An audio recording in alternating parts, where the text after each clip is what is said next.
S Prakash Ammannayya ಅವರೇ, ಇಂದು ಏನು ಈ ಗ್ರಹಣ ಅಂದ ತಕ್ಷಣ ರಾಶಿಗಳ ಮೇಲೆ ಏನು ಪರಿಣಾಮ ಬೀರುತ್ತೆ, ನನಗೇನು ಸಮಸ್ಯೆ ಆಗುತ್ತೆ ಅನ್ನುವಂಥ ಆತಂಕನೇ ಜನರಿಗಿರೋದು. ಯಾವ ರಾಶಿಗೆ ಏನು ಸಮಸ್ಯೆ ಆಗುತ್ತೆ, ಯಾವ ನಕ್ಷತ್ರಕ್ಕೆ ಏನಾಗುತ್ತೆ, ಪರಿಹಾರ ಏನು ಇದಕ್ಕೆ? ನೋಡಿ, ಮೇಷರಾಶಿಯನ್ನು ತಗೊಂಡಾಗ ಮೇಷರಾಶಿಗೆ ತೃತೀಯದಲ್ಲಿ ಗುರು ಜೂನ್ 2ರವರೆಗೆ ಇದ್ದಾನೆ. ಸೊ ಈ ಮನುಷ್ಯರು ಸ್ವಲ್ಪ ಆತಂಕಗಳು, ಎಂಗ್ಸೈಟಿ ಆಗಿರ್ತಾರೆ. ಆವಾಗ ಈ ಗ್ರಹಣದ ಫಲದಲ್ಲಿ ಏನಾದಿತ್ತು ಒಂದಿಗೆ ನೀವು ಕೇಳ್ಬೋದು, ಅದೇ ಜಾಸ್ತಿ ಆದರೆ ಆಯಿತು. ಹಾಗಾಗಿ ಅವರು ಸ್ವಲ್ಪ ತಾಳ್ಮೆ ಸಂಯಮವನ್ನು ಉಪಯೋಗಿಸಿಕೊಳ್ಬೇಕು. ಇನ್ನು ವೃಷಭ ರಾಶಿಗೆ ದ್ವಿತೀಯದಲ್ಲಿ ಗುರು ತುಂಬ ಒಳ್ಳೆಯದದು, ತುಂಬ ಒಳ್ಳೆಯದು ಕೂಡ ಕೆಟ್ಟದಂತ ಇರ್ಬೋದು. ಯಾಕೆಂದರೆ ಅಹಂಕಾರ ಬಂದು ಬಿಡ್ತದೆ ಮಧ್ಯದಲ್ಲಿ, ಒಳ್ಳೆಯ ಲೀಡರ್ಶಿಪ್ ಸಿಗ್ತದೆ ಸಮಾಜದಲ್ಲಿ, ಅದರ ದುರುಪಯೋಗ ಆದರೆ ಇದು ಈ ಗ್ರಹಣದ ಫಲದಲ್ಲಿ.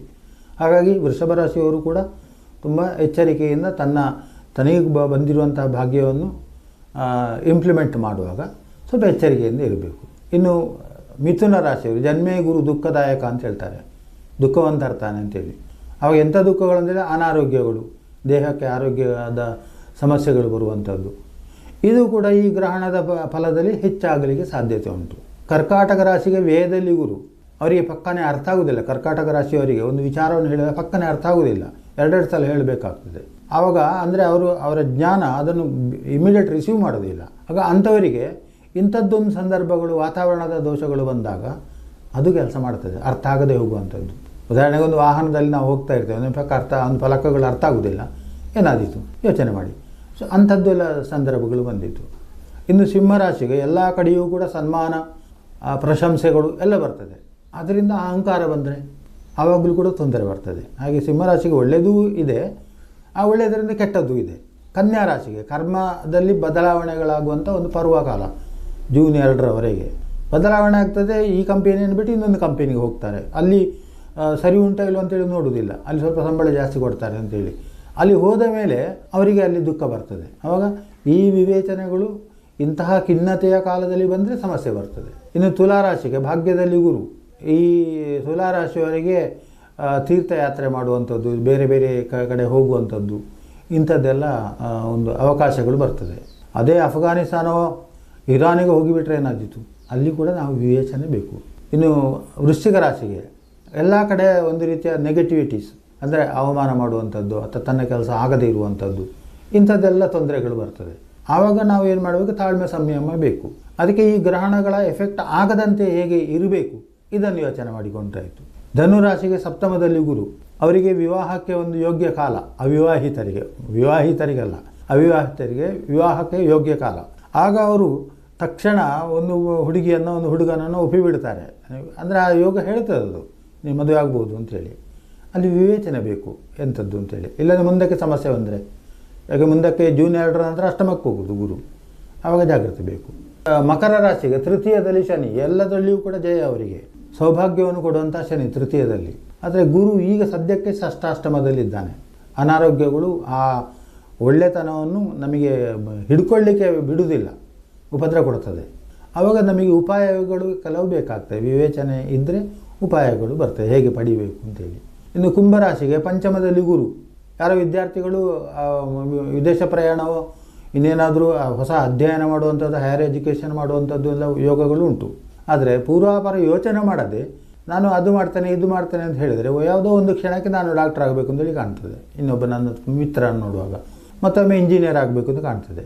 ಅಲ್ಲಿಯೂ ಕೂಡ ನಾವು ಕೆಲಸಕ್ಕೆ ಇಳಿದ ಮೇಲೆ ವಾಪಸ್ ಬರಲಿಕ್ಕಿಲ್ಲ, ತೊಂದರೆಗಳು ಬರ್ತದೆ.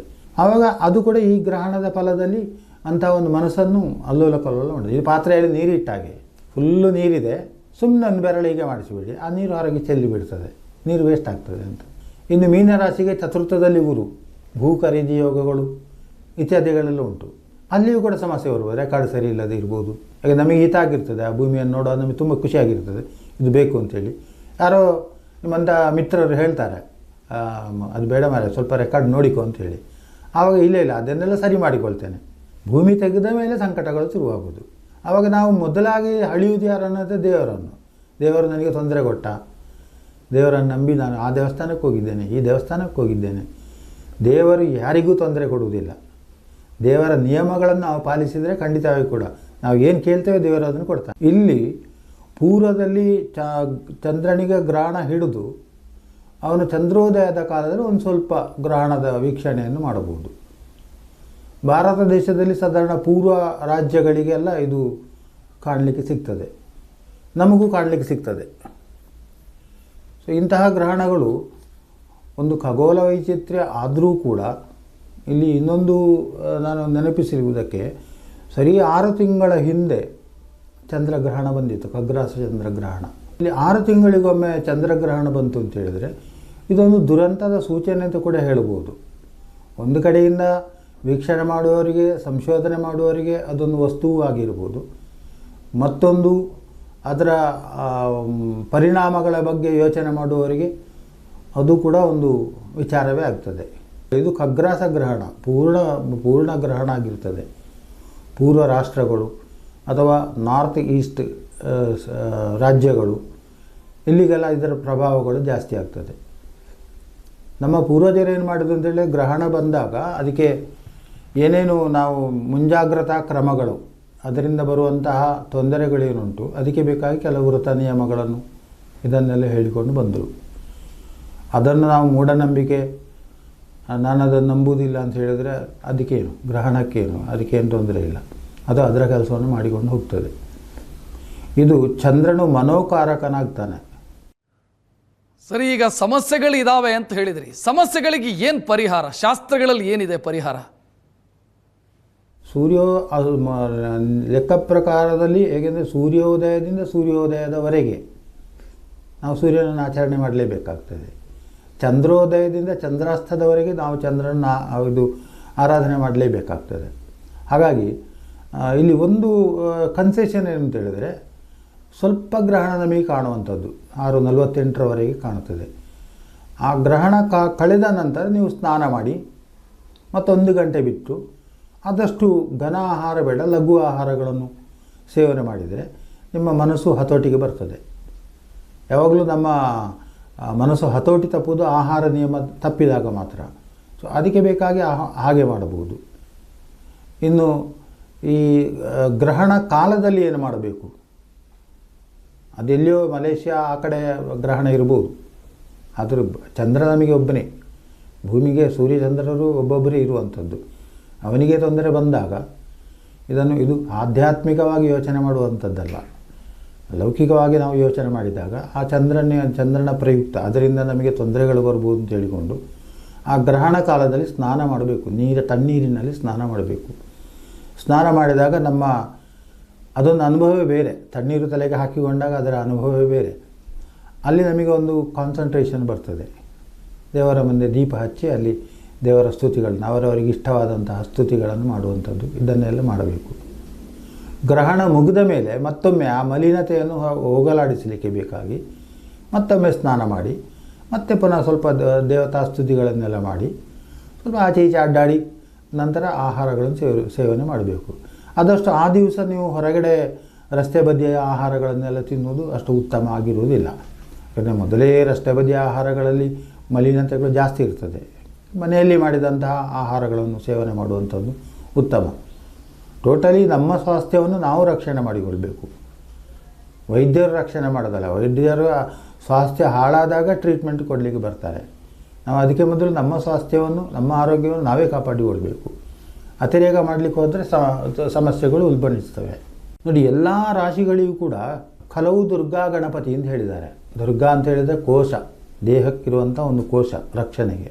ಗಣಪತಿ ಅಂತ ಹೇಳಿದರೆ ಆ ರಕ್ಷಣೆಗೆ ವಿಘ್ನಗಳು ಬರುವಂಥದ್ದು. ಸೊ ಗಣಪತಿಯನ್ನು ಆರಾಧನೆ ಮಾಡಿಕೊಂಡು ದುರ್ಗೆಯನ್ನು ಆರಾಧನೆ ಮಾಡಿದರೆ ಅದು ಕೂಡ ಸಾತ್ವಿಕ ಸ್ವರೂಪದ ದುರ್ಗೆ ಆಗಬೇಕು. ಯಾವುದೋ ಭದ್ರಕಾಳಿ ಇಂಥದ್ದನ್ನೆಲ್ಲ ಆರಾಧನೆ ಮಾಡಿದರೆ ಅವಳಲ್ಲಿರುವಂಥ ಶಕ್ತಿಯನ್ನು ಅವಳು ಕೊಡ್ತಾಳೆ. ನಮಗೆ ಅದು ಬೇಡ, ನಮಗೆ ಸಾತ್ವಿಕತನ.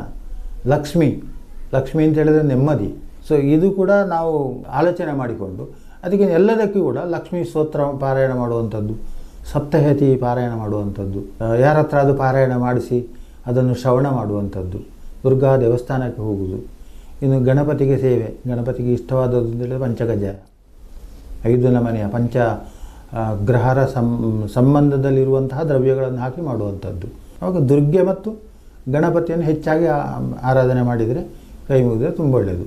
ಆದರೆ ಇದನ್ನೆಲ್ಲವನ್ನು ಅಂತರ್ಗತ ಮಾಡೋದು ಯಾವುದು ಅಂತ ಹೇಳಿದರೆ ಭಗವಾನ್ ವಾಸುದೇವ ಅಂತ ಹೇಳಿದರೆ ಪಾಲನಾಕರ್ತೃ ಮಹಾವಿಷ್ಣು. ನಿನಗೆ ಅರ್ಪಣೆ ಮಾಡಿದ್ದೇವೆ ನಾವು ಇಂಥ ಸ್ತೋತ್ರಗಳನ್ನು ಮಾಡಿ ಹೇಳಿದರೆ ಅದು ದೇವರು ಹೊರಗಿರುವುದಿಲ್ಲ. ನಮ್ಮ ದೇಹದೊಳಗೆ 72,000 ನಾಡಿಗಳಿಗೆ ಒಂದೊಂದು ಗ್ರೂಪಿಗೆ ಒಂದೊಂದು ಅಧಿಪತಿಗಳಿರ್ತಾರೆ. ಅವರೆಲ್ಲ ತೃಪ್ತರಾಗ್ತಾರೆ, ಅಂದರೆ ಜಾಗೃತರಾಗ್ತಾರೆ. ಅದರಿಂದ ನಮಗೆ ಕ್ಷೇಮ ಆಗ್ತದೆ.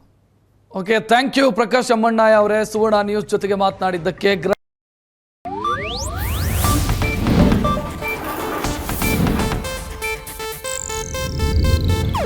ಇದು ಏಷ್ಯಾನೆಟ್ ನ್ಯೂಸ್ ನೆಟ್ವರ್ಕ್ ಪ್ರಸ್ತುತಿ.